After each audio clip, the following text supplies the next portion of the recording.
Pessoal, esse vídeo vai ser um vídeo curto e ele vai se resumir basicamente a uma pergunta. E a pergunta é essa que está aí na capa do vídeo: onde estão os eleitores do Lula? Nós acompanhamos todo o processo eleitoral, acompanhamos a campanha política e nós víamos ali nas ruas multidões de pessoas em todos os lugares que o presidente Bolsonaro ele ia. Era uma multidão de gente atrás dele. Se ele fosse fazer uma motociata, tinha milhares de pessoas. Se ele fosse numa padaria comer um pão, tomar um caldo de cana, às vezes, na rua, estava lotado de gente atrás dele. Lá em Brasília, no 7 de setembro, tanto 2021 quanto 2022, era uma multidão que Brasília nunca viu tanta gente. Por outro lado, o ex-presidiário, sempre evitando sair às ruas, mesmo durante a sua campanha eleitoral, ele não saía porque era um fiasco. Quando saía, era aquele público controlado ali, o pão com mortadela, lotado de ônibus nos arredores ali, que dava para ver claramente que aquele pessoal tinha ido ali por causa do pão com mortadela e talvez até uns trocados. Mas era gatos pingados, eram alguns gatos pingados. E aí nós vamos para as redes sociais. Nas redes sociais, o presidente Bolsonaro também engajando muito mais, sei lá quantas vezes mais do que o ex-presidiário. Você vê as redes sociais, você vê o Instagram, você vê o Facebook, o Twitter, o YouTube. Todas as redes sociais, o presidente Bolsonaro tem muito mais seguidores do que o cachaceiro de 9 dedos. Aí eu pergunto para vocês, onde estão os eleitores desse indivíduo? Onde estão? Porque até hoje não apareceu essa gente. Ele fez uma live hoje e foi mais um fracasso. Eu falo mais um porque todas as lives que ele faz é um fracasso. E essa que ele fez hoje também foi um fracasso. Olha só, live de Lula tem a pior audiência desde a estreia. Transmissão feita na terça-feira, dia 7, teve apenas 3.700 visualizações simultâneas. Então a live, na verdade, foi ontem, a notícia é de hoje. 3.700 visualizações simultâneas. O presidente Bolsonaro pegava um celularzinho, não tinha nada de equipamento profissional, não tinha jornalista profissional. Ele pegava um ministro dele ali, colocava ali do lado, punha um celularzinho ali na frente, aquele som horrível, nem um microfone que prestava ele não tinha. E você ia olhar, tinha 300 mil pessoas assistindo a live. Novamente, a gente tem que fazer a pergunta: onde estão os eleitores desse indivíduo? Onde estão? Porque se eles não estão nas ruas, e eles não estão na internet, nas redes sociais, porque hoje em dia qualquer pessoa, qualquer criança aí tem rede social. Então não tem desculpa para falar, os eleitores do Lula não têm rede social. Tem. Todo mundo tem rede social hoje em dia. Então, se eles não estão nas ruas e não estão nas redes sociais, onde é que essa turma está?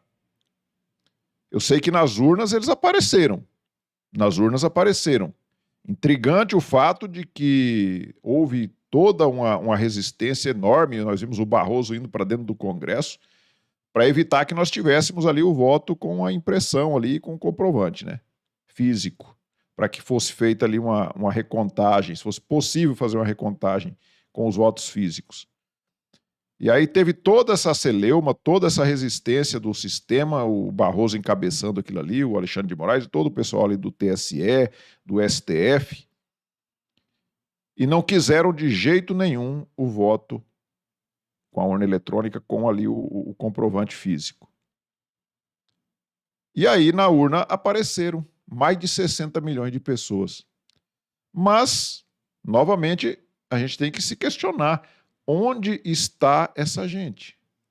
Onde está essa gente? Porque o presidente Bolsonaro está inelegível agora 3 vezes inelegível. Porque o cara do tapinha na cara lá, o Benedito Gonçalves, o missão dada, missão cumprida, ele cumpriu mais uma missão e deixou o presidente Bolsonaro inelegível pela 3ª vez. Não vai mudar nada, são 8 anos, pode dar 1000 inelegibilidade para ele, que vai ficar 8 anos. Mas eles têm que fazer várias, deve ter mais uns 10 processos lá que ele vai julgar, que eles vão julgar lá no TSE, e certamente vão deixar ele inelegível em todos. Que eles devem pensar assim, que ele derrubar todas essas condenações deve ser mais difícil do que derrubar 1 ou 2. Deve ser isso. Então o medo dessa turma é tão grande O medo deles é tão grande do presidente Bolsonaro voltar ao poder que eles estão fazendo isso. É inelegibilidade porque ele reuniu com embaixadores, porque ele participou do 7 de setembro e essas coisas aí. Não foi por roubo, não, como foi o caso do ex-presidiário que foi preso por corrupção e tinha provas sobradas. Nós tivemos ali só um diretor da Petrobras, acho que o Pedro Barusco, devolveu 100 milhões de reais ou de dólares, não sei. O Antônio Palocci também devolveu ali cerca de 100 milhões. Ninguém devolve 100 milhões se não tiver roubado muito, porque não devolve tudo. Cá entre nós, né? Não devolve tudo. Então, foram recuperados, se não me engano, cerca de 14 bilhões de reais, que foi feito os acordos ali de leniência, de delação premiada, e foi devolvida essa dinheirama toda. Então, o presidente Bolsonaro não está sendo tornado inelegível por conta disso, não. Ele não teve um ato de corrupção sequer. Então, eu coloco a minha mão no fogo por esse cara na questão de honestidade. Ele é um cara honesto e dá para provar que isso aí é verdade. Porque se ele não fosse honesto com essa perseguição que estão fazendo a ele, se tivesse um ato sequer de corrupção, ele já tinha sido condenado. Então não tem. No governo do presidente Bolsonaro não teve um ato de corrupção. Porque eu nunca vi um cara ser tão perseguido igual esse cara está sendo. E aí, novamente, eu volto a perguntar. Ele está inelegível, 3 vezes inelegível, ele vai para as ruas, ele lota de gente atrás dele. Ah, mas são fanáticos, tá? Eu lembro muito bem, lá em 2002, quando esse ex-presidiário foi eleito, lá que o povo tinha aquela esperança. Ele nunca me enganou, mas ele enganou muita gente naquela época.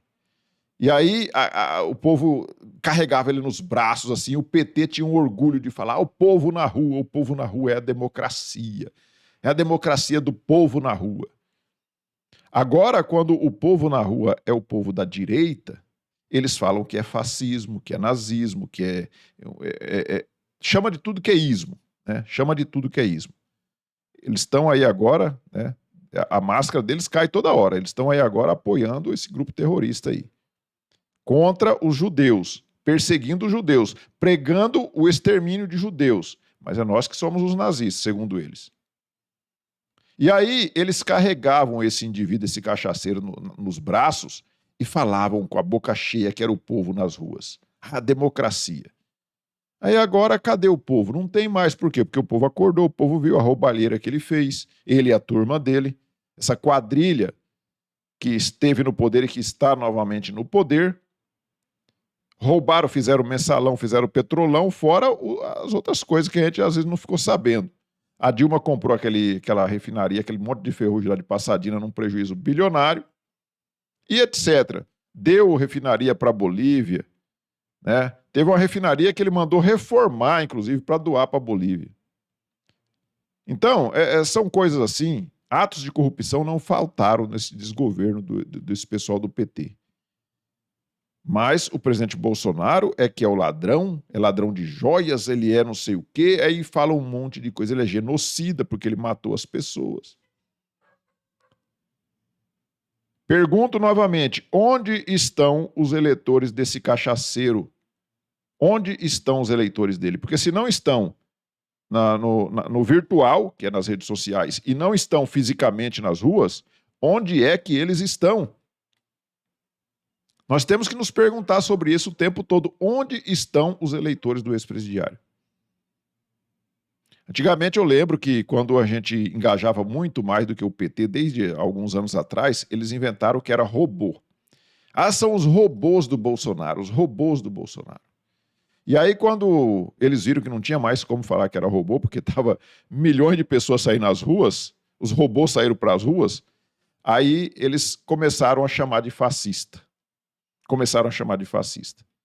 Então dá pra gente agora começar a chamar de robô esses eleitores do Lula, né? Porque como que tem mais de 60 milhões de pessoas que votaram nele e essas pessoas não aparecem? Sumiram. Não existem essas pessoas, é isso? É uma pergunta que a gente tem que fazer, um questionamento que a gente tem que deixar aí a todo tempo fazendo essa pergunta. Eu espero sinceramente que seja aprovado aí, que algum parlamentar consiga apresentar novamente lá, porque já foi aprovado o voto impresso, né? E o Supremo falou que era inconstitucional, né? Então, eu espero sinceramente que seja aprovado novamente no Congresso e que a hora que o Supremo vir falar que é inconstitucional, o Congresso tenha a coragem de peitar essa turma e falar, não, aqui no ato de legislar, quem manda somos nós. E largar a mão desse negócio do Supremo, ficar legislando, e quando o Congresso legisla, ele vai lá e fala que é inconstitucional. Tem que acabar com isso. Enquanto não acabar com isso, enquanto tiver essa ditadura de toga no nosso país, nós não vamos ter esperança nenhuma de um dia a gente ter bons políticos aqui no poder novamente. Inclusive o pessoal falando, porque agora nas próximas eleições nós vamos eleger não sei quantos de direita daqui, não sei quantos dali, na outra eleição para governador e presidente a gente vai eleger. Não vai, gente. Se continuar essa ditadura da toga que está aí o TSE fazendo, não vai. Eles vão deixar ser candidato quem eles quiserem. A hora que começar a despontar alguém de direita aí, como um Tarcísio, por exemplo, eles vão tornar inelegível também. Assim como é lá na Venezuela, como é nesses paisecos todos aí ditatoriais. O caminho está traçado para isso. Está tudo levando a esse caminho. Não tem o que discutir. Então nós temos que, primeiro, voltar às ruas urgentemente, e nós temos que exigir que o Supremo se coloque no lugar dele. O Supremo e o TSE, com esse Benedito Gonçalves, esse Alexandre de Moraes, esse Barroso, essa turma aí, se coloquem no lugar deles e parem de perseguir, porque eles não são políticos. E eles estão perseguindo opositores políticos. Hoje em dia, o partido político mais poderoso do Brasil é o TSE.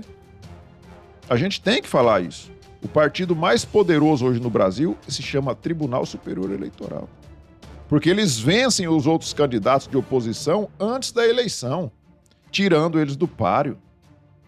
E isso é lamentável e nós não podemos mais aceitar esse tipo de coisa.